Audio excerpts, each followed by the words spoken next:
O Ciência Suja tem o selo da Rádio Guarda-Chuva. Jornalismo para quem gosta de ouvir.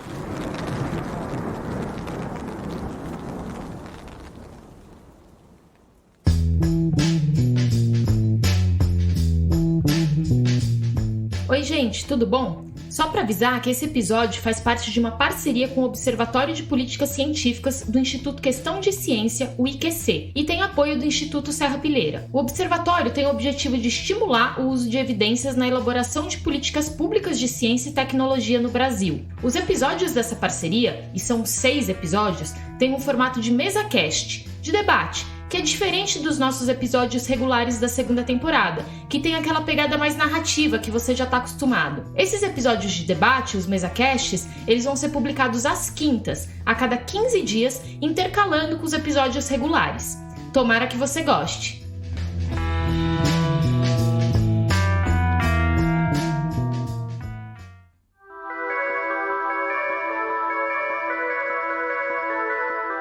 Oi, gente, meu nome é Theo Ruprecht e eu sou um dos criadores do podcast Ciência Suja. Hoje a gente está no nosso 3º MesaCast em parceria com o Observatório de Políticas Científicas do Instituto Questão de Ciência, o IQC. Tanto eles como a gente aqui do podcast, nós temos o apoio do Instituto Serrapilheira. Bom, e o tema de hoje é quase que uma continuação do episódio da temporada regular que a gente soltou na quinta passada e que também foi produzido em parceria com o IQC. Para quem não ouviu, a gente falou de um movimento antivacina brasileiro que está ganhando corpo e até um braço político. Mas hoje aqui, a gente quer falar de vacinação e dos desafios que nós temos para estimular essa prática nos dias de hoje. Porque assim, a história das vacinas é permeada por disputas políticas, né? Teve até revolta da vacina aqui no Brasil na primeira metade do século passado, e a gente sabe também que, para além da ciência, a comunicação e as campanhas de massa são fundamentais desde sempre. Que nos diga o Zé Gotinha e a importância dele para controlar a pólio, o sarampo e por aí vai. Só que nos últimos anos, a gente teve a famosa escalada de notícias falsas, as fake news, e dos movimentos anti-vacina. E por isso os desafios têm mudado. E também não é só isso, né? As gerações atuais, elas deixaram de conviver com infecções protegidas pelas vacinas, justamente porque as vacinas, olha lá, elas funcionam, né? E é aquela frase que já até tá gasta. As vacinas são vítimas do próprio sucesso. E, como se não fosse pouco, ainda tem falta de campanha, questões como horários de funcionamento dos postos e por aí vai. Então, o Brasil ele conta com o Programa Nacional de Imunização, o PNI, que é uma referência mundial. Em 2021, só em torno de 60% das crianças foram vacinadas contra a hepatite B, o tétano, a difteria e a coqueluche. Contra a tuberculose e a paralisia infantil, a pólio, foram cerca de 70%. Contra o sarampo, a cachumba e a rubéola, o índice não chegou a 75%, e o ideal é pelo menos 90%. E essa baixa adesão que eu estou falando aqui, em diversos casos, se repetiu em tantas outras vacinas. Bom, para debater esse tema, a gente trouxe convidados que conhecem muito o assunto e que também têm prática no assunto. Então eu vou começar aqui trazendo para a conversa a doutora Isabela Balalai. Isabela, conta pra gente quem é você e por que você está aqui hoje com a gente. Olá, Theo, todo mundo, Natália, Juarez e Renato. Eu sou Isabela Balalai, sou vice-presidente da Sociedade Brasileira de Imunizações, e uma pessoa apaixonada pelas vacinas. Trabalho nessa área das imunizações eu vou sempre falar assim, há mais de 30 anos, nunca vou acertar esse número. E a minha missão é essa, é tentar levar para a população a informação para que todos estejam conscientes e seguros na hora de aderir a uma vacinação. Perfeito. Bom, além dela, a gente está aqui com a Natália Pasternak. A Natália já é cadeira cativa aqui no podcast, mas conta pra gente quem é você, Natália, e por que você está aqui hoje especificamente. Um prazer estar aqui de novo, Theo, na minha cadeira cativa e nessa bela parceria do Ciência Suja com o Observatório de Políticas Científicas do IQC. E, claro, sempre um prazer estar junto com a Isabela, Juarez, Renato. Então, eu sou a Natália Pasternak, eu sou microbiologista por formação, sou sou presidente do Instituto Questão de Ciência e sou pesquisadora em Columbia University. Dentro do meu trabalho no Instituto Questão de Ciência, eu pesquiso e atuo com desinformação e com movimentos anti-ciência. Dificilmente a gente acha um movimento mais anti-ciência do que um movimento anti-vacinas, e eu acabei me especializando muito em desinformação sobre vacinas, história do movimento anti-vacinas.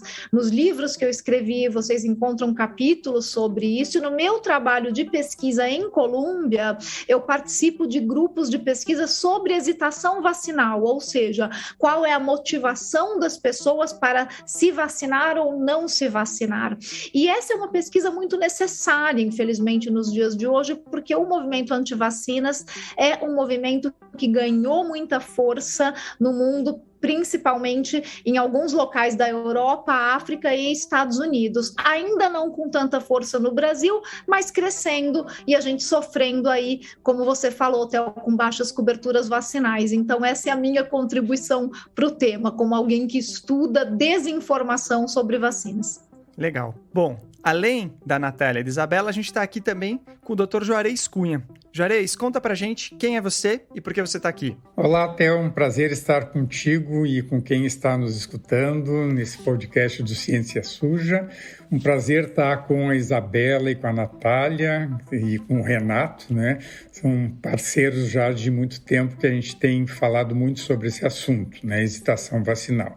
E eu sou pediatra, intensivista pediátrico e trabalho com vacinas um pouco mais de tempo do que a Isabela, até pela idade, eu estou há mais de 40 anos que eu trabalho com vacinas, então adoro falar sobre vacina, adoro trabalhar com vacinas, e é um momento que a gente tem uma maior dificuldade, né, que a gente, por tudo isso que tu falou aí no início, que a gente vai debater aqui durante esse tempo que a gente vai conversar, mas em especial, né, essas baixas coberturas vacinais, o principal motivo que leva, que é a hesitação vacinal, os seus determinantes, suas causas, as suas consequências, os riscos que a gente tem e as estratégias que a gente tem que discutir para retomar essas coberturas vacinais, é um assunto que, pelo menos nos últimos 6 anos, aí a gente tem falado muito. Então é um prazer estar aqui com vocês e falar sobre esse assunto. Legal. Bom, gente, vocês repararam que os nossos 3 convidados também mencionaram um Renato, que na verdade é o Dr. Renato Kifuri. O Renato não está aqui com a gente hoje por uma questão de agenda, infelizmente a gente não conseguiu juntar, mas ele é um querido, então ele fez questão de participar, respondendo para a gente algumas questões que a gente mandou para ele, ele mandou para a gente o arquivo de áudio. Então quando eu vou assinalar para vocês no momento certo, vocês vão ouvir a voz dele. Então não estranhem, né? E o Dr. Renato também é um super conhecedor do assunto. Atualmente ele é primeiro secretário da Sociedade Brasileira de Imunizações, é membro do Comitê Técnico Assessor do Programa Nacional de Imunizações do Ministério da Saúde, é presidente do Departamento de Imunizações da Sociedade Brasileira de Pediatria. Enfim, créditos não faltam para essa turma toda que está aqui com a gente. Então, se vocês vão ouvir o Renato também de forma assimétrica. Bom, gente, então vamos começar logo aqui o nosso assunto. Natália, eu queria ver contigo logo de cara, né? Se a gente pudesse explicar, e eu sei que isso pode parecer óbvio, mas assim, o que são vacinas, né? E por que elas já conseguiram evitar milhões de mortes no mundo, né? Porque a gente está falando de um tema tão relevante. Theo, vacinas são uma estratégia de saúde pública que, junto com antibióticos e saneamento básico, talvez componham as melhores estratégias que a gente já desenvolveu até hoje de saúde pública, que mais mudaram como a gente lida com doenças infecciosas e permitiram aumentar a expectativa de vida de o que era antes 40 anos para 80 anos hoje, em média, né, no mundo ocidental principalmente. Então, vacinas como estratégia, elas não são nada mais do que uma maneira muito eficaz de enganar o sistema imune, para que ele pense que está sendo infectado por um patógeno, por um micro-organismo, pode ser um vírus, uma bactéria, e coloque, então, para funcionar uma resposta imune.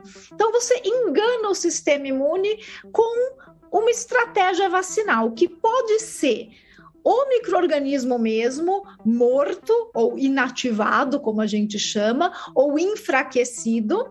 Então, você usa aquele micro-organismo inteirinho, como eram as primeiras vacinas lá, há 100 anos, quando a gente começou a ter as estratégias de vacinação, você usava o próprio micro-organismo ou morto ou enfraquecido, colocava numa formulação vacinal, o sistema imune pensa que está sendo realmente invadido por aquele patógeno e monta uma resposta imune. E isso gera uma memória imunológica. Então, quando o micro-organismo aparecer de verdade, o corpo já está preparado. Opa, já sei o que fazer, já vi esse bicho antes. E daí a gente começou a desenvolver estratégias mais refinadas de fazer isso. Então, em vez de usar o bicho inteiro, só um pedacinho, às vezes já resolve o problema. Eu posso usar só uma proteína de um vírus, por exemplo, isso já é suficiente para o meu organismo se enganar e montar uma resposta imune achando que o bicho está lá. E quando eu falo bicho, é só uma brincadeira, tá, gente? É um micro-organismo, é um vírus, é uma bactéria, mas aqui a gente está num ambiente mais informal, né? E aí a gente tem as vacinas mais modernas ainda, que em vez de usar um pedaço daquele micro-organismo, podem trabalhar só com uma informação sobre aquele micro-organismo e mandam as nossas próprias células fabricarem um pedacinho dele, daquele bicho que a gente quer afugentar, e montar uma resposta imune, que são as vacinas genéticas, as vacinas de RNA, de DNA, as vacinas de vetor, essas todas que a gente viu chegarem no mercado com muita força durante a pandemia, que são muito bem-vindas, porque é uma maneira muito eficaz e muito mais moderna de fazer vacinas, mas todas elas, o que elas querem é enganar o nosso corpo, enganar o nosso sistema imune para ele se preparar para quando o patógeno chegar. Então, ele pensa que a pessoa está sendo infectada, que a pessoa está doente, a pessoa não fica doente, mas gera uma memória contra aquela doença. Legal. E aí, Juarez, se pudesse ajudar com a gente com um pedaço um pouco histórico da nossa vacinação no Brasil, como é que ela veio caminhando, né, ao longo das décadas passadas, até a elaboração do próprio PNI? Conta pra gente, por favor. Olha, Theo, a história do nosso PNI, do nosso Programa Nacional de Imunizações, é uma história muito bonita, uma história de sucesso, né? São quase 50 anos, então o PNI começa em 1973, né? E aquele momento inicial é um momento que até se organiza através de uma força-tarefa, né, para erradicar a varíola, que a gente conseguiu em 1980. Né?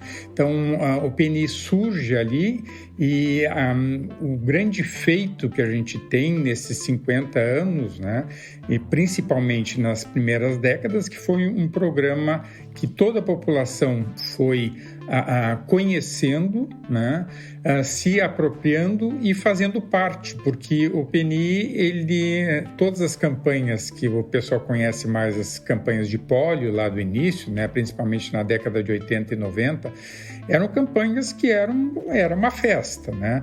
Então, isso leva o brasileiro a ser uma pessoa que acredita em vacinas, que se vacina e vacina seus filhos, né? Bom, eu vou dizer, ainda sendo otimista, que acredita, porque a gente sabe que, principalmente agora nos últimos 2 anos, a gente tem tido um impacto bastante importante na confiança, né, das vacinas. Mas, então, o PNI começa com poucas vacinas, né? Então, lá na década de 70, a gente tinha a BCG, que protege contra a tuberculose, a polio oral, a tríplice bacteriana, aquela coqueluche, tétano e difteria, e sarampo, né? Então, essas vacinas eram as vacinas que, durante muito tempo, eram as que a gente tinha. A partir do momento que vai se fortalecendo esse programa, e era um programa de saúde pública, um programa de Estado, então, independente de quem estava no governo, era uma política pública, né? E foram sendo agregadas várias vacinas no decorrer do tempo. E hoje nós chegamos a um calendário de vacinação, não só da criança, mas para todas as faixas etárias, um calendário que poucos países oferecem gratuitamente o que nós oferecemos, né, de proteção. Então, o calendário brasileiro, ele oferece praticamente todas as vacinas que a gente considera importantes para a infância, né, gratuitamente, então isso é muito importante, né, e ao mesmo tempo vem a hesitação, que a gente vai falar mais tarde, que a hesitação é tu ter uma vacina disponível, tu ter uma vacina recomendada e mesmo assim ela não é aplicada ou aplicada com um atraso, né? Então essa é a definição de hesitação, que por seus vários determinantes, que a gente depois discute, mas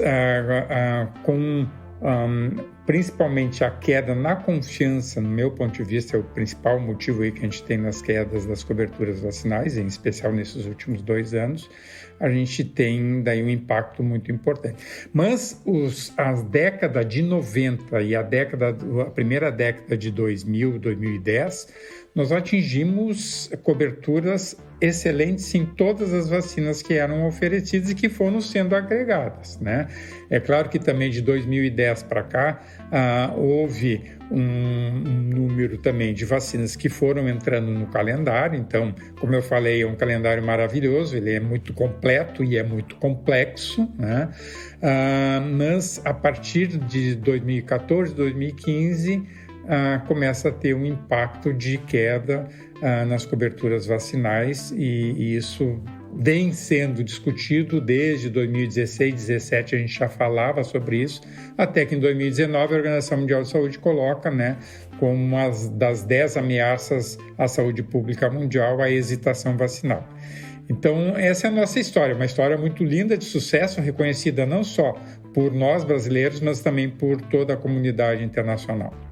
Perfeito, né? É isso que você falou, é uma referência mundial mesmo. E, aliás, fica aqui um aviso para quem estiver acompanhando, um site da SBIM que é muito interessante, é o Família SBIM, né? Tem ali diversas vacinas para vocês verem como é a forma de aplicação, explicar os conteúdos sobre cada uma delas. É bem interessante, bem completo mesmo, dá para ver isso muito bem ali. Agora, o que é legal também, que fica claro no que o Juarez falou, né, Isabela, é o fato de que o PNI também envolve o lado campanha, né? E você é uma pessoa que trabalhou muito com diferentes campanhas de imunização. Fala um pouco pra gente, assim, né? Se essa iniciativa de sucesso, que foi o PNI, que é o PNI, tem muito a ver também com as campanhas que foram feitas. Conta um pouco pra gente disso. Então, Theo, completando o que Juarez e Natália falaram, eu gosto de usar a seguinte frase: vacinas causam adulto, né? A Natália falou aí do aumento da expectativa de vida e foi isso que as vacinas fizeram, né? Elas são um fator muito importante do envelhecimento do brasileiro. Diferente dos países mais ricos, que levaram séculos envelhecendo, nós envelhecemos em 30, 40 anos, da noite para o dia o brasileiro não morria mais, porque salvamos vidas, não é isso que as vacinas fazem? Então, é essa história toda. E as campanhas de vacinação, e não só de vacinação, mas as campanhas de comunicação foram fundamentais para isso. As campanhas, né, quando o Ministério da Saúde chamava para uma campanha de vacinação da polio ou do sarampo, todos nós, a população brasileira, sabia que aquela era uma tarefa de todos e que o Ministério da Saúde estava fazendo isso para que as nossas crianças não morressem mais. Todo mundo, Theo, conhecia alguém que teve pólio, alguém que morreu de sarampo, alguém que não morreu, mas ficou... Bom, que teve sarampo era uma doença... Antigamente a gente chamava de doença comum da infância. Até isso, a vacinação mudou. Não se fala mais em doença comum da infância, porque todas as doenças comuns da infância foram eliminadas ou muito diminuídas, né, na sua incidência graças à vacinação. Então, nasceu o Zé Gotinha, né, ali nos anos 90. O Zé Gotinha, você sabe, Theo, a gente fez na SBIM uma pesquisa, um focus group com adolescentes, ouvindo deles o que eles acham de vacina, etc. e tal. E uma coisa que surpreendeu é que, tudo bem, não foi agora, já tem talvez uns 10 anos, o adolescente há 10 anos atrás ainda tinha o Zé Gotinha como uma figura muito empática. E até hoje, você pode pegar o jovem que for, sabe quem é Zé Gotinha. E triste, né, Theo? Nesses últimos tempos, que é o nosso tema aqui, o Zé Gotinha, já vi até o Zé Gotinha armado. É muito triste, né? Então, as campanhas, elas servem, Theo, para reforçar a cobertura. Valeu, obrigado, Isabela. Bom, acho que agora a gente vai trazer aquela primeira inserção do Dr. Renato Kfouri que eu falei, que ele vai contar um pouco pra gente como se desenvolve uma vacina e como a gente garante que elas são eficazes e seguras usando os melhores métodos da ciência. Então vamos ouvir. Olha, Theo, o desenvolvimento de qualquer produto novo, quer seja medicamento, quer seja vacinas, ele passa por um desenvolvimento em duas grandes fases, que nós chamamos de estudos pré-clínicos, onde análises de laboratório em modelos animais vão testar uma hipótese, se aquele medicamento, se aquela vacina, eventualmente é capaz de gerar uma proteção, quer seja em modelos laboratoriais, quer seja em modelos animais. Uma vez que se cria uma consistência dessa hipótese que esse medicamento ou essa vacina pode ser útil, começa o que nós chamamos de estudos clínicos, ou seja, estudos a ser administrados em seres humanos. Estudos clínicos requer voluntários e requer aprovação de comitês de ética em pesquisa. Não se pode fazer estudos e experimentos clínicos sem que se tenha rígidos protocolos de segurança conforme determinam todas as boas práticas em pesquisa clínica. Então, todo o estudo é aprovado por um comitê de ética em pesquisa. Fase 1, dentro desses estudos clínicos, nós vamos dividir em 3 fases. A fase 1, onde poucos voluntários são estudados, onde se procura se adequar à dose daquele medicamento ou daquela vacina, o número de doses, o intervalo, a concentração, a faixa etária. Uma vez superada essa fase, mostrando especialmente segurança desse produto, não trazendo efeitos colaterais, vai-se para uma segunda fase, chamada fase 2, onde além desses dados são observados um número maior de voluntários, dados de segurança muito importantes e principalmente a resposta imunológica no caso das vacinas. Se as vacinas são capazes de induzir uma produção de anticorpos. E a fase 3 é a fase onde muitos desses produtos, dessas vacinas ficam pelo caminho, que não chegam até a fase 3, é demonstrar num estudo aí controlado, geralmente com grupo placebo, metade toma aquela vacina candidata, metade toma um placebo, uma substância inerte que não faz nenhum benefício, e compara-se se o indivíduo que recebeu aquela vacina candidata desenvolveu proteção maior do que aquele que não recebeu nada. E aí sim, com segurança e com eficácia do produto, que esses estudos são para avaliar a eficácia, você termina os estudos clínicos e vai para aprovação. E aí passa para uma quarta fase, que é chamada fase 4, onde a gente observa, depois de licenciado o produto, como é que é o seu perfil de segurança, o impacto e o benefício que ele trouxe em mundo real. Não com milhares, mas com milhões de doses aplicadas.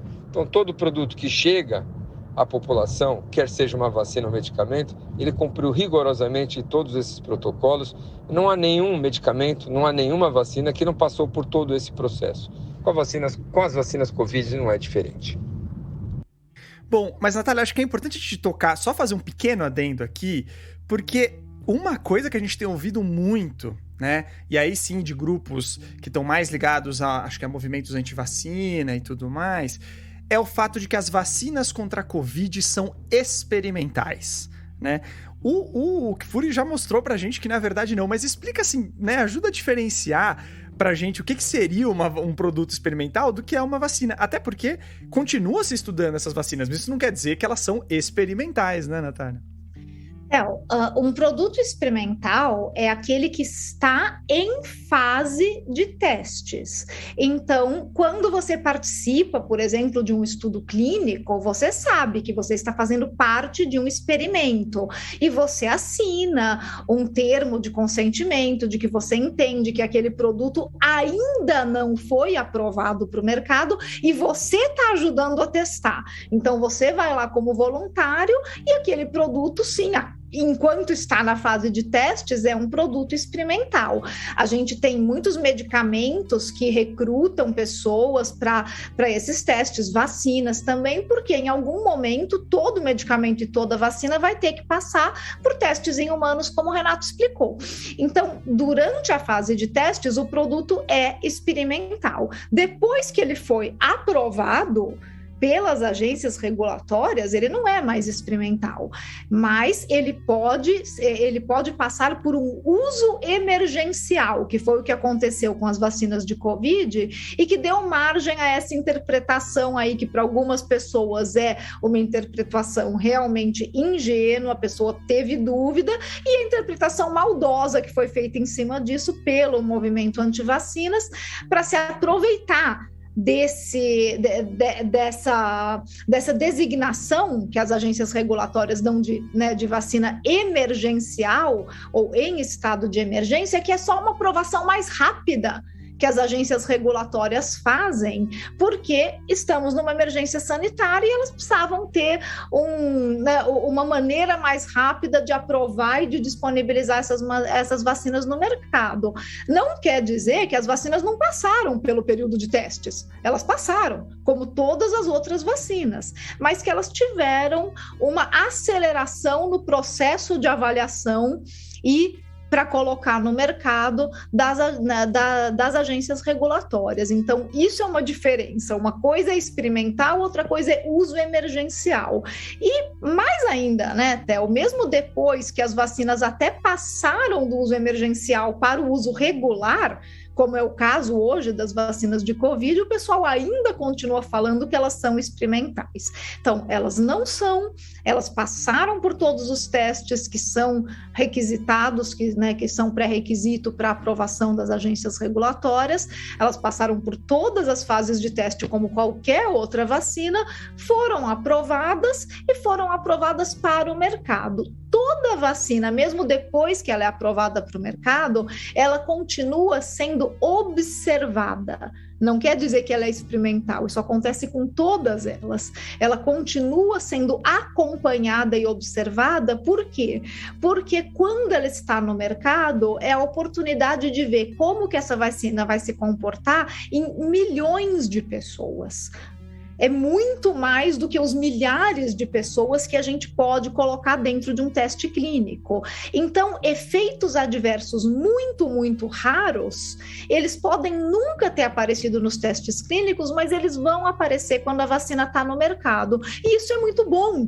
Isso não quer dizer que é experimental, isso quer dizer que os desenvolvedores e as empresas continuam olhando, continuam observando para ver o que vai acontecer com essa vacina quando ela é usada em larga escala. Isso acontece com todas as vacinas que a gente usa, aconteceu com absolutamente todas que já foram colocadas no mercado.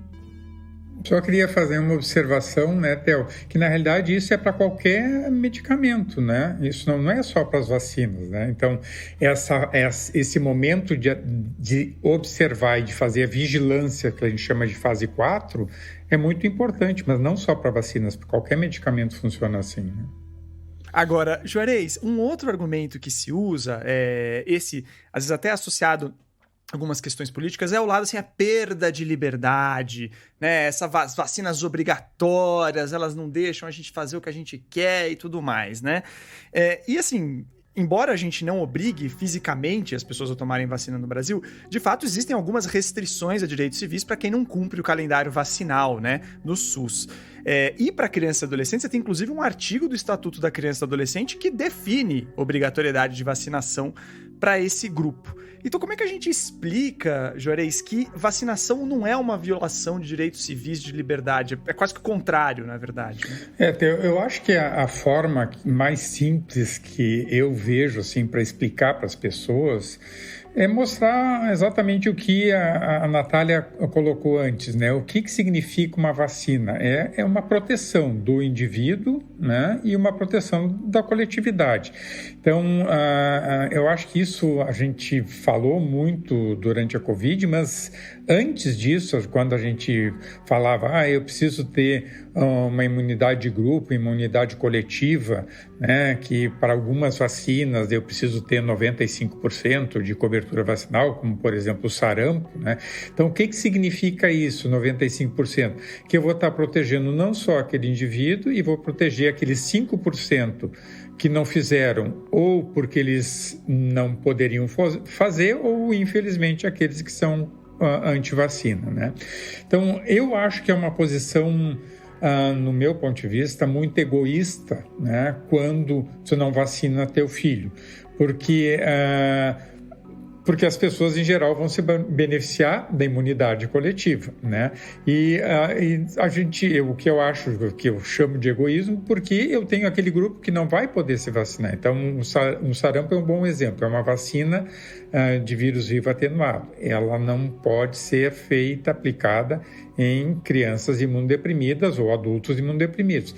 Então, se eu tiver uma proteção, uma cobertura vacinal bastante elevada, eu vou proteger aquele indivíduo, né?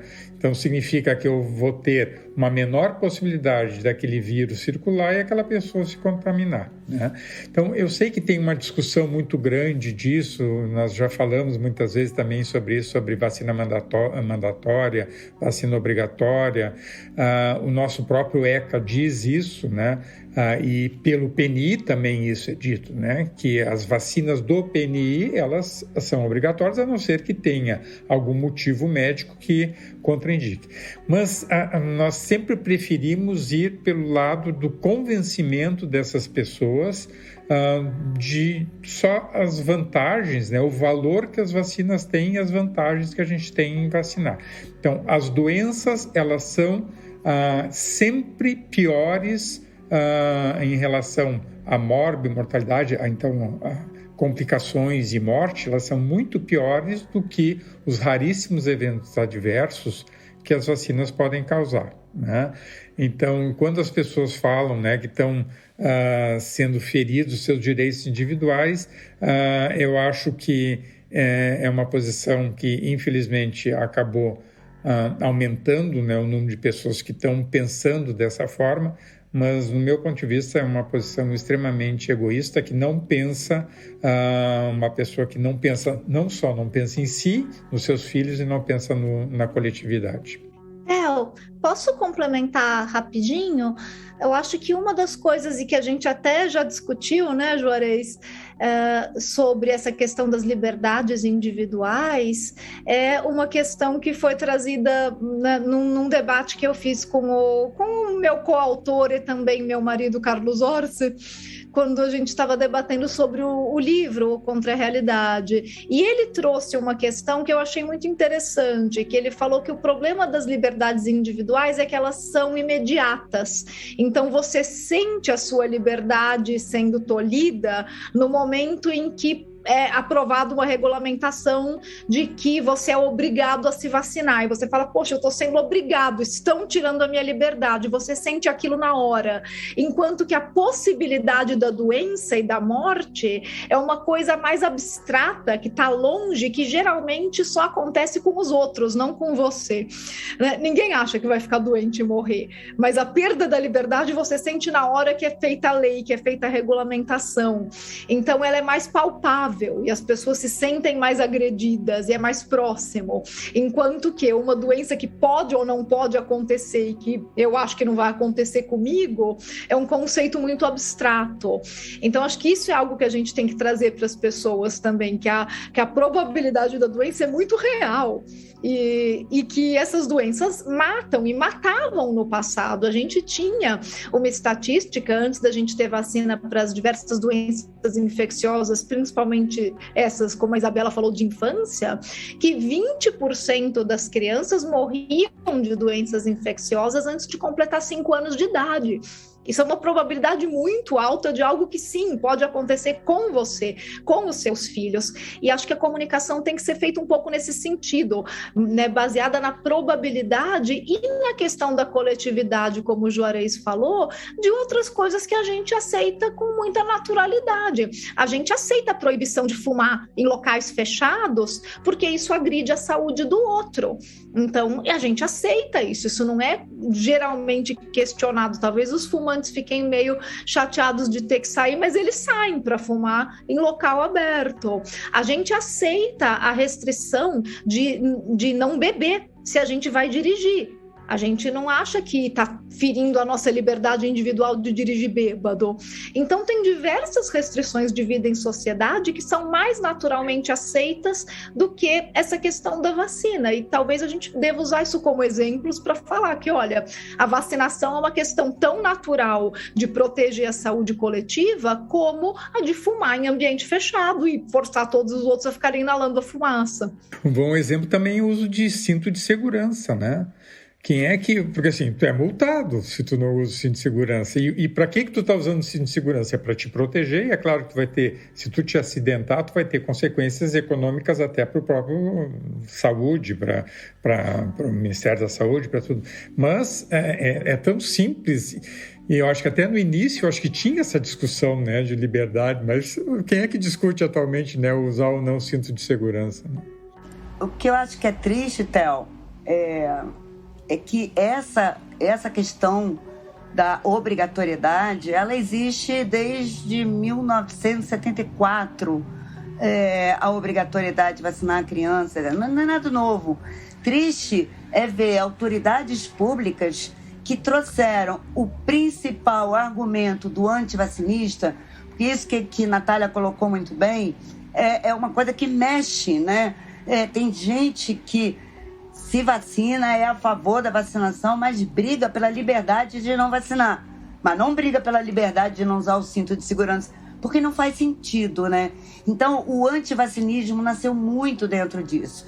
E vou falar que lá na revolta das vacinas, né, a questão era essa, a obrigatoriedade. Então, por que as autoridades brasileiras começaram a dizer a vacina não será obrigatória? Fica a pergunta. Pois é. E assim como agora, na época da revolta das vacinas, também haviam motivos políticos. A gente tem um episódio sobre isso na nossa primeira temporada.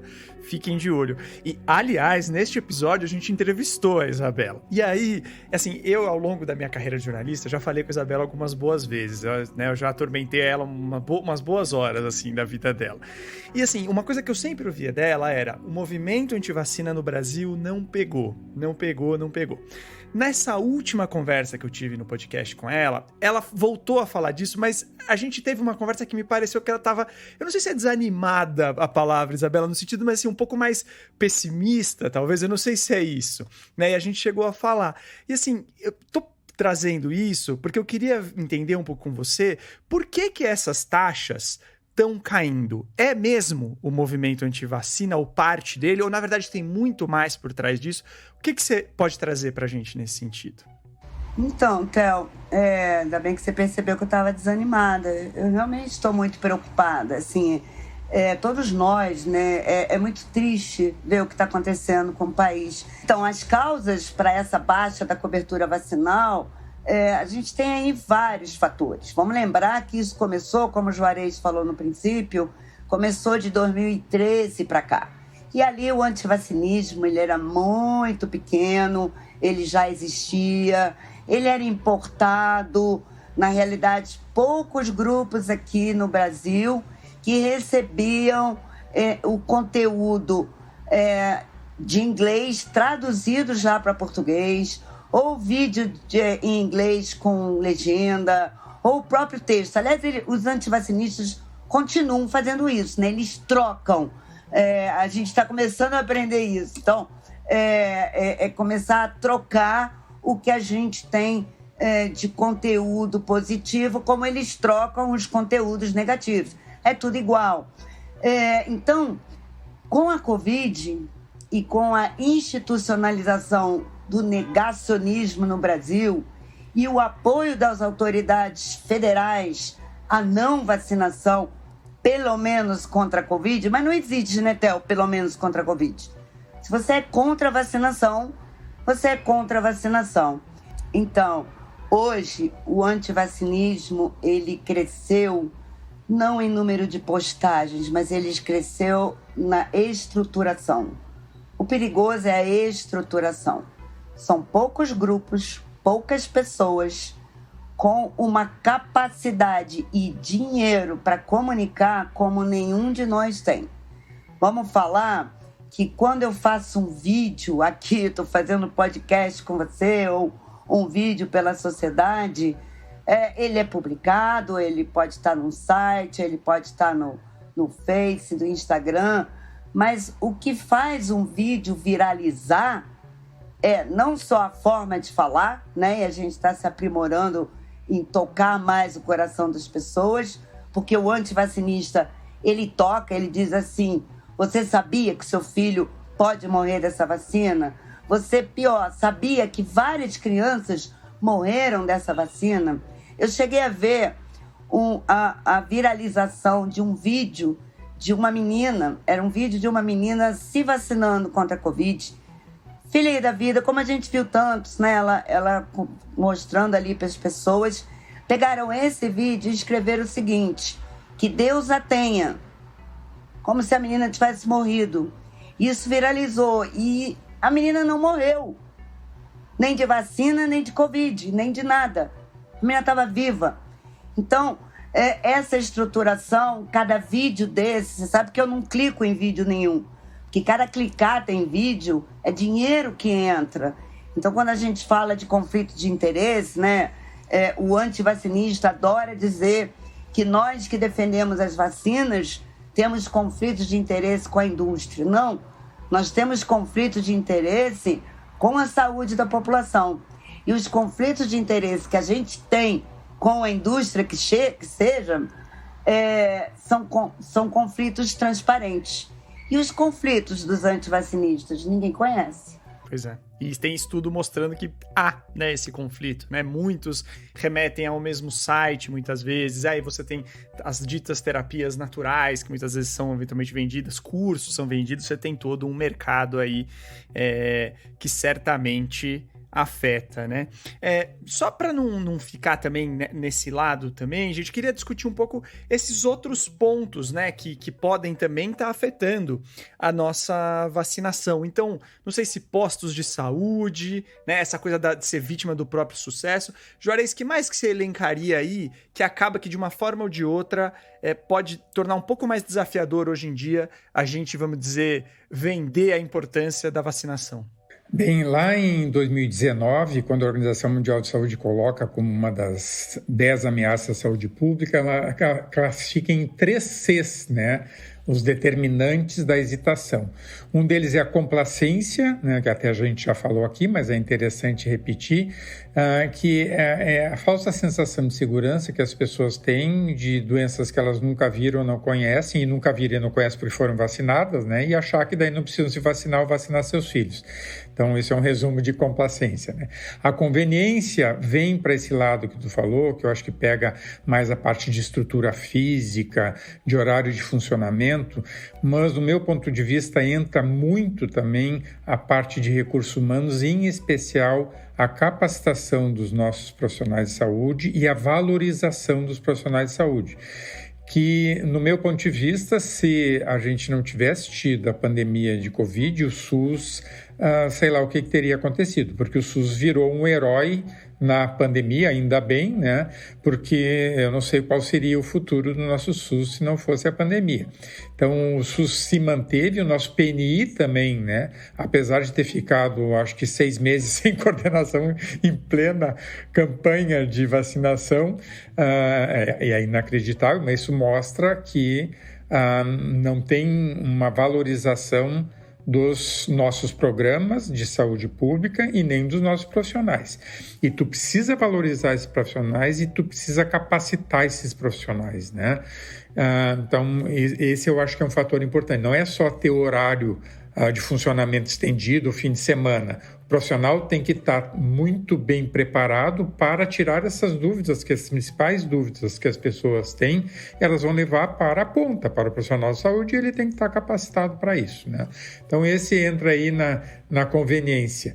E a confiança a gente já falou bastante, mas só para repetir, a confiança não é só na vacina, na sua eficácia, na sua segurança. A confiança, ela passa por todos os atores, pelos governantes, pelas instituições e pelos profissionais de saúde. Todos esses têm que levar recados de confiança, de estímulo à vacinação. E o que a gente viu nos últimos tempos, em especial nesse 1 ano e meio de campanha de vacinação Covid, e da própria pandemia da Covid, foi exatamente ao contrário, né? Desconfiança sobre a máscara, desconfiança sobre vacina, desconfiança sobre tudo. Então, a pessoa que já está em dúvida, já está hesitante, se eu escuto um governante falar exatamente o contrário do que está sendo preconizado pelas sociedades científicas, ela fica perdida, né? E daí, quando ela fica perdida, ela nem sabe, às vezes, onde procurar se informar. E entrar no mais 2 Cs, que eu acho interessantes, né, da comunicação, que eu acho que envolve também o que a gente já falou antes, né, a comunicação. Então, tu tem que saber informar, tu tem que saber se comunicar, então é informação e comunicação, que são fundamentais, já falamos um pouquinho antes. E um aspecto muito interessante que surgiu durante a Covid, que é o contexto que expõe as vulnerabilidades. Então, populações mais vulneráveis, elas sempre sofrem mais de tudo. Então, um exemplo para nós, a população indígena sofreu muito mais com a pandemia de Covid, e também as nossas populações com uma situação econômica menos privilegiada sofreram muito mais. Por uma série de motivos, não é só por ser indígena, mas por uma série de não planejamento adequado de coisas que poderiam estar sendo feitas para aquelas populações, né? Então, isso aí são exemplos de alguns determinantes, algumas causas que têm contribuído com essas quedas nas baixas coberturas vacinais. Legal, obrigado, Juarez. E, aliás, eu acho que tem uma coisa que a gente tem falado, acho que do C de comunicação, que eu acho que é particularmente desafiador, porque quando a gente fala aí sim de movimentos mais estruturados, é um pouco o que a Isabela falou, eles não têm compromisso com a realidade. E aí isso realmente fica um pouco mais fácil de você fazer uma campanha, né? Porque aí você inventa o que você bem entender, você torna isso absurdo, né? Ao ponto que chama mais atenção, e você consegue fazer isso. E sobre esse aspecto, o Renato Kfouri deixou um recado aqui pra gente também. Vou colocar ele aqui para vocês ouvirem.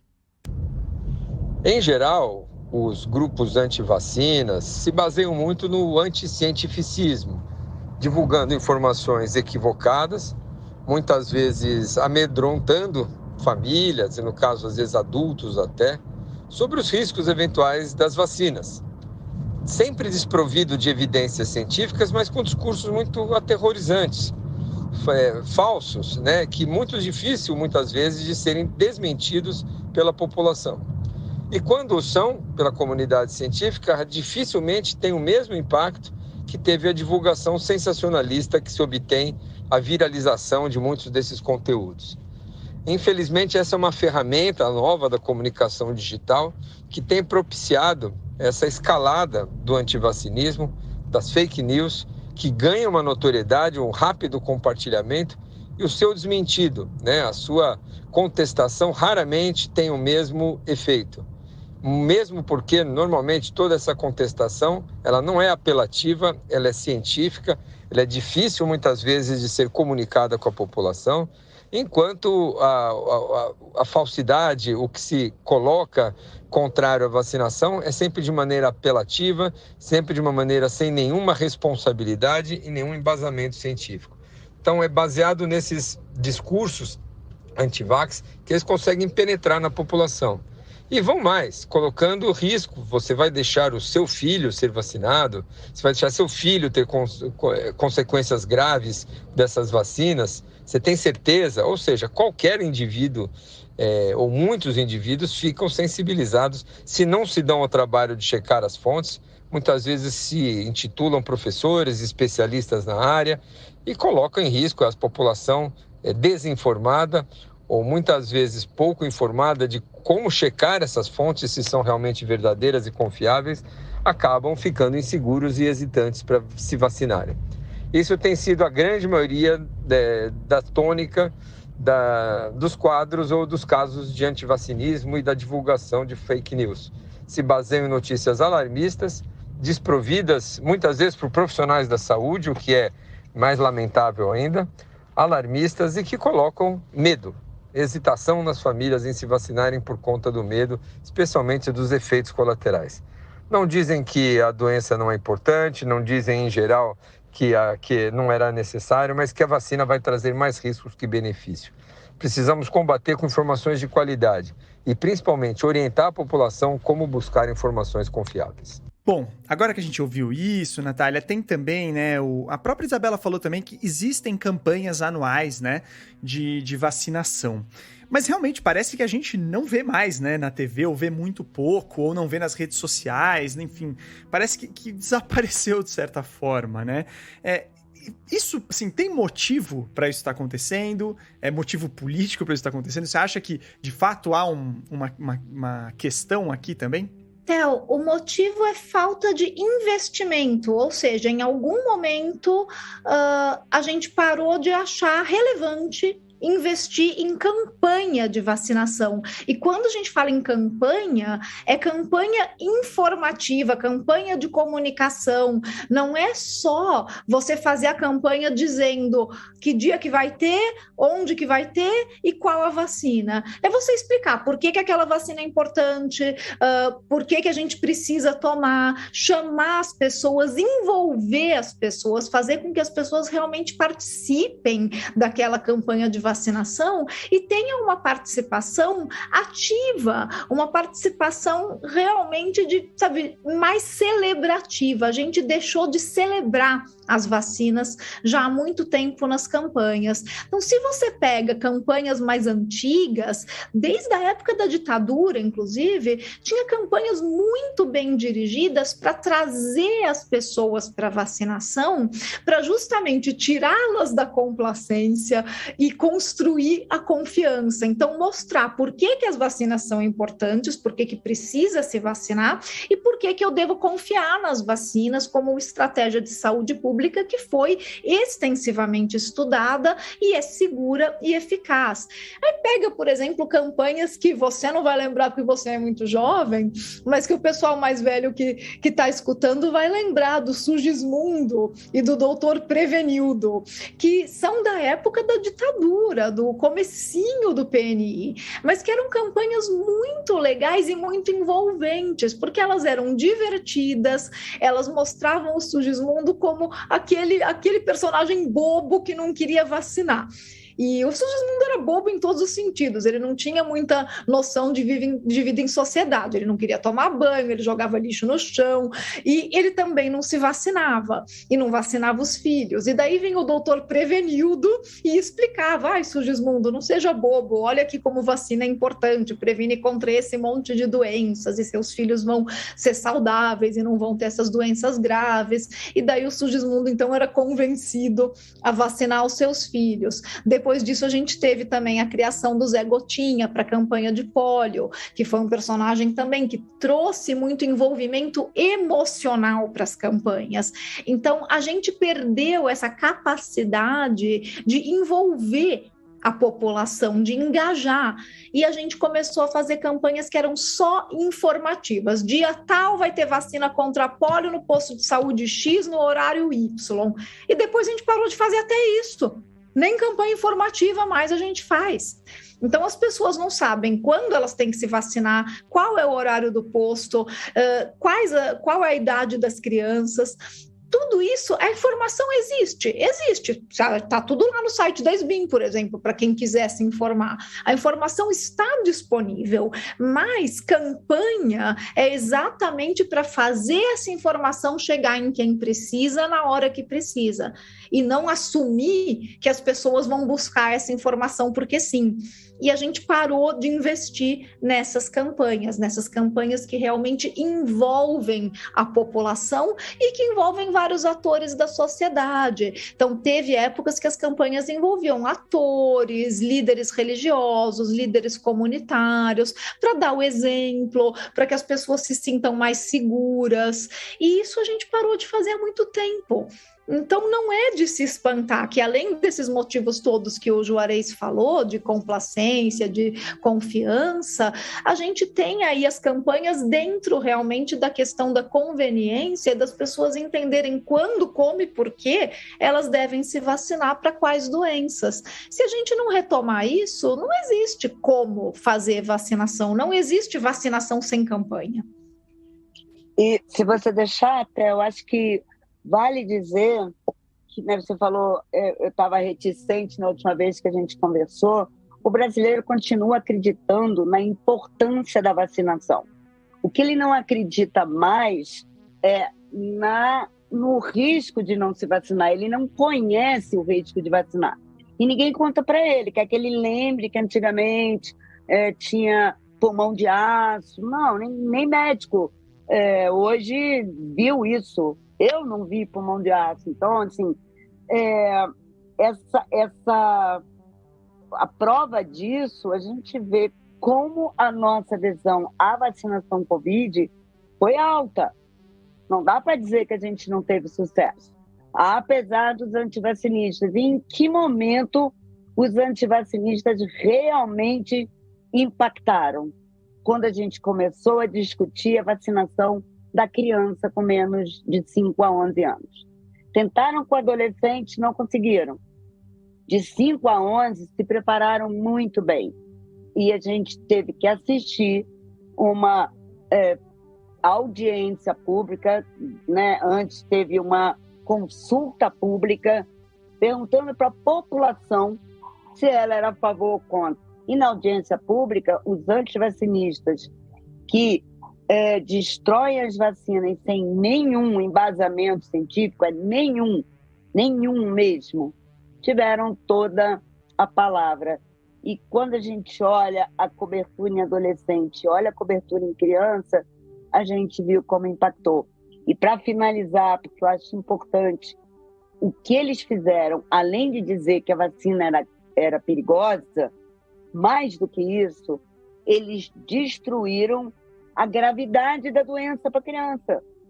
E não foi difícil. A gente sempre disse que era mais grave em idoso. 48% é a letalidade no maior de 80%.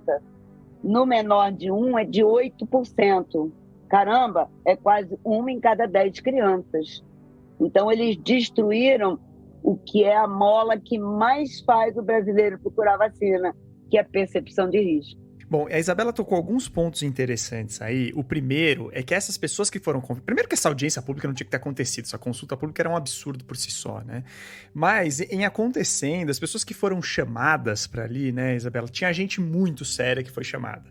Só que tinha gente que era desses movimentos e que não trazia fatos, trazia factoides.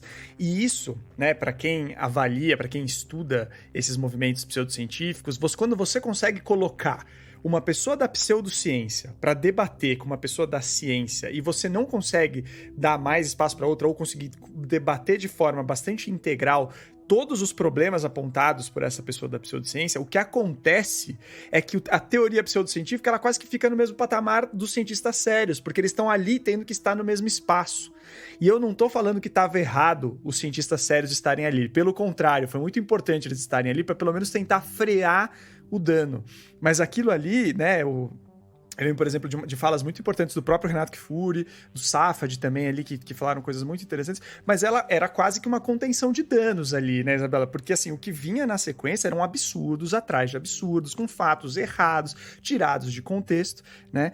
E importante dizer ainda sobre o fato dessa coisa das crianças, que de fato tem pegado mais na Covid, é isso, a gente teve uma aspa, aqui eu não estou forçando a barra, mas uma aspa, diga assim, do nosso presidente dizendo que a Anvisa, lamentavelmente, né, aprovou a vacina para crianças. Essa foi a frase. Então isso tem um certo peso aí que precisa ser colocado.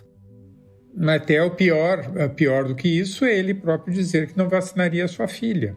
E é esse que é o problema, tanto na consulta pública, na audiência, né, que a gente viu tudo que viu, eles fortaleceram os grupos antivacinas e impactaram os hesitantes, né? Então, isso me preocupa muito, porque eu até acho que os grupos antivacina não cresceram, mas eles se apoderaram, né? Eles se apoderaram muito. E o hesitante que fica escutando isso, porque quando vai... esse é um aspecto que eles usam muito, né? Então, eles usaram todas essas participações, eles fazem uma divulgação enorme daquela participação. Eu estava presente lá e coloquei a posição.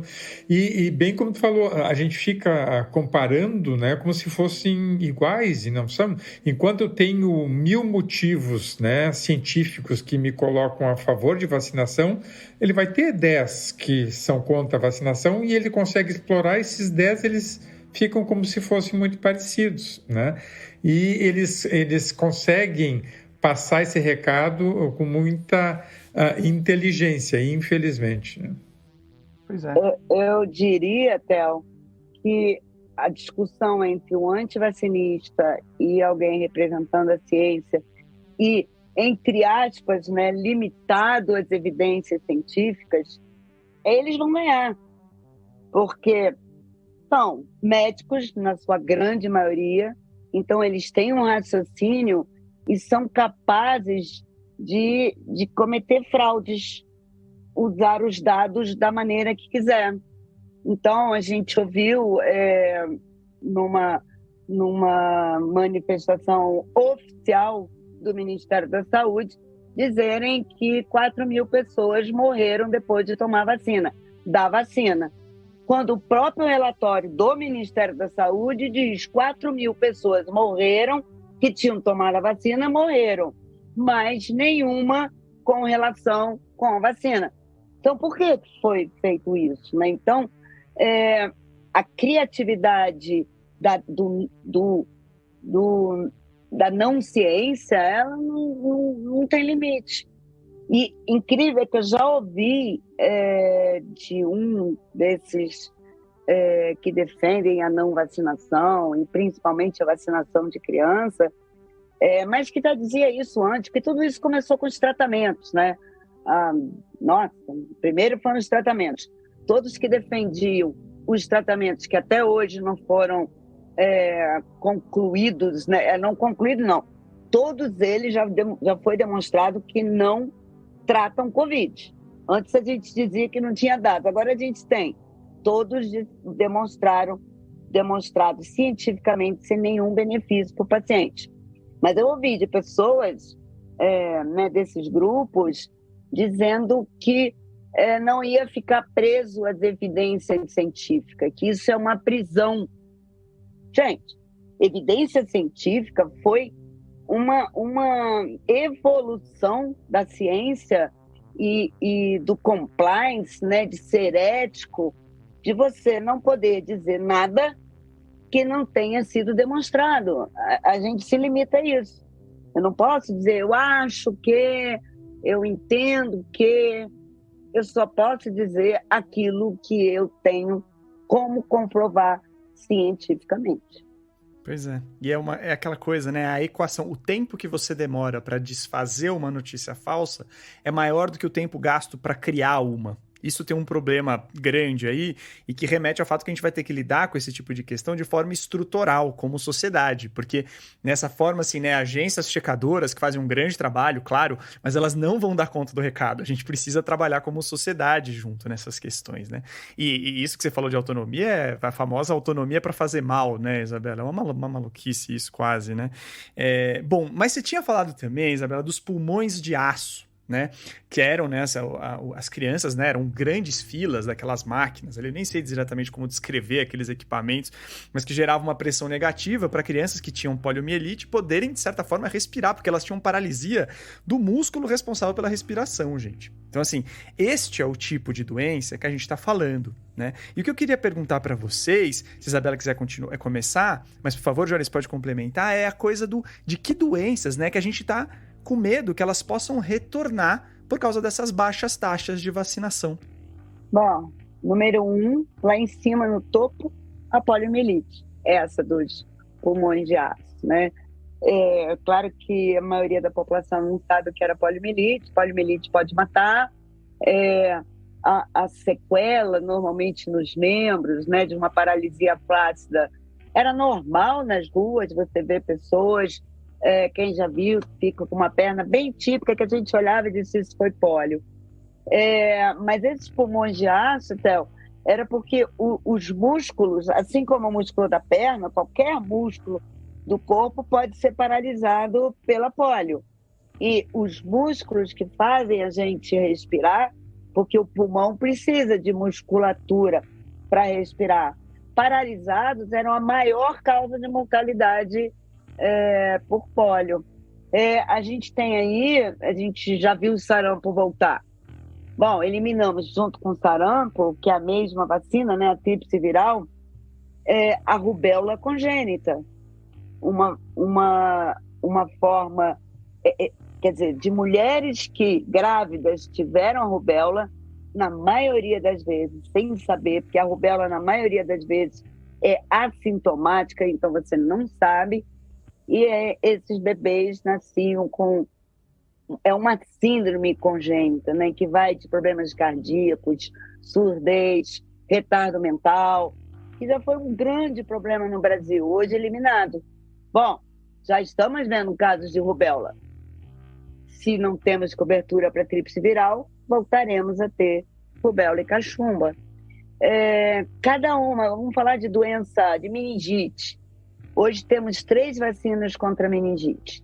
A vacina meningocócica C, que para o adolescente é a CWY, mas vacinas meningocócicas, vacina pneumocócica, que protege da meningite por pneumococos, e vacina contra hemófilos influenza.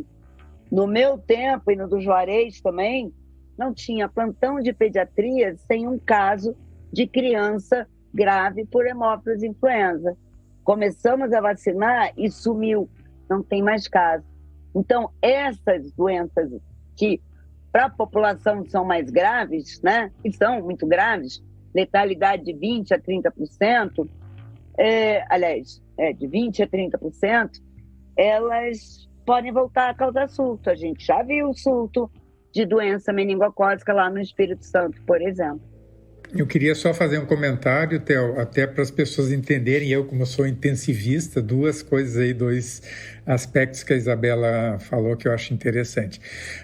Primeiro, para as pessoas entenderem o pulmão de aço, né? Ficava só a cabeça para fora e o pulmão que ficava, o pulmão de aço ficava ajudando a pessoa, por diferença de pressão, respirar, né? Que o músculo não estava funcionando. Atualmente, essas pessoas todas necessitariam de ventilação mecânica, que é isso as pessoas conhecem mais agora desde a Covid, né? Então, intubação e ventilação mecânica substituiria o que a gente usava na época, o pulmão de aço, né? Vamos ver? E o que é calculado é que com as vacinas pólio se evitou mais de 10 milhões de casos de paralisia no mundo, né? Então, o valor da vacina pólio é um valor que a gente nem questiona, né?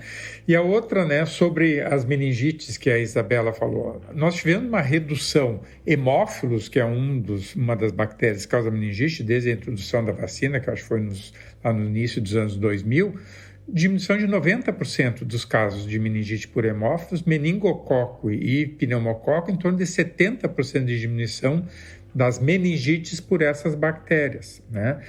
Então, as pessoas atualmente, assim, quando elas escutam uma notícia, como a Isabela até falou antes, né, quando tem o risco, ela enxerga mais próximo, ela vai correndo. Tem a notícia, um quadro de meningite, uma morte de meningite, as pessoas vão correndo para se vacinar. São vacinas que a gente já tem e se elas já foram aplicadas antes, a pessoa já vai estar protegida, né? Então, são situações que, infelizmente, né, ficar só pensando de que tu precisa ter a notícia ruim para buscar, daí pode ser tarde. Então, a gente tem que estimular essa vacinação de todos, né?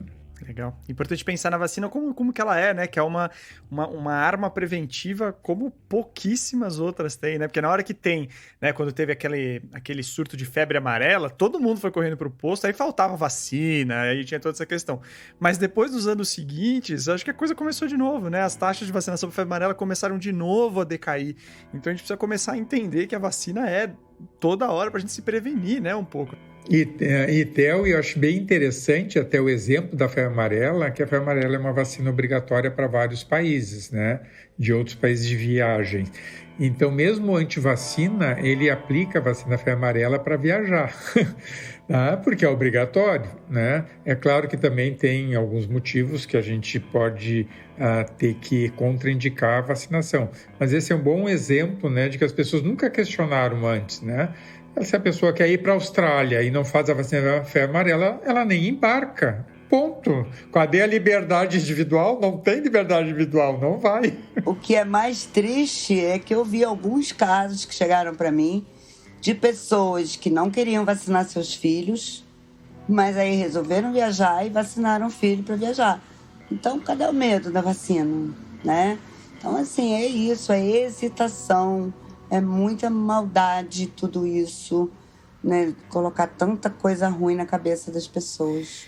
Bom, gente, eu queria agradecer muito a participação de vocês. A gente fica aqui com essa conversa com a impressão clara de que a gente tem um caminho longo pela frente, mas que é um caminho que a gente tem como trilhar, né? Então é uma coisa que a gente, né, pelo menos está olhando para o horizonte e vendo talvez caminhos. Então, que pelo menos a gente tem esse caminhar aí de maneira um pouco menos atribulada. Então, obrigado mesmo, obrigado Juarez, obrigado Isabela, obrigado Natália. Vou deixar aqui, gente, até um áudiozinho de 7 segundos do Renato Kfouri, que ele fez até uma despedida, embora não esteja aqui, ele fez pra gente. Dá uma ouvidinha aí, gente. Obrigado, Theo, sempre um prazer estar com vocês. Obrigado aí a companhia da Natália, Juarez e Isabela. Muito obrigado pela oportunidade mais uma vez. Bom, mas é isso, eu também queria agradecer muito a todos vocês que acompanharam a gente até aqui, e calma que a gente ainda tem mais episódios especiais do Ciência Suja em parceria com o Observatório de Políticas Científicas do Instituto Questão de Ciência. Tanto o Observatório como o nosso podcast têm o apoio do Instituto Serra Pilheira. E claro que, na próxima quinta, a gente tem um episódio da nossa segunda temporada regular do podcast, naquele formato narrativo que vocês também conhecem, tá bom? Lembrando que o podcast Ciência Suja tem como criadores eu, Theo Ruprecht, Thaís Manarini, o Pedro Belo, o Felipe Barbosa. Agora, na segunda temporada, a gente está contando com a belíssima aquisição da Chloé Pinheiro, que é uma grande repórter, e também temos a produção da Clara Marques aqui para esse projeto especial. Obrigado, Clara, mandando bem como sempre, obrigado mesmo. Bom, se vocês quiserem saber mais do Ciência Suja, por favor, acesse as nossas redes sociais. A gente está no Twitter, no Facebook e no Instagram. Agora a gente tem inclusive um site, que é o cienciasuja.com.br. Eu também deixo o recado de vocês acompanharem o site do Instituto Questão de Ciência e a revista Questão de Ciência, vocês vão ver no Google, e também o site da SBIM, como eu disse, acho que uma dica muito boa para quem quer se informar mais sobre imunizantes é conhecer, né, os conteúdos do Família SBIM, tem coisa absolutamente valiosa, inclusive para jornalistas, viu, gente? A gente vai lá muitas vezes checar informação, pegar material, é muito bom mesmo. Então, obrigado por esse conteúdo. Então é isso, gente. Muito obrigado a todo mundo. Até a próxima. Tchau, tchau.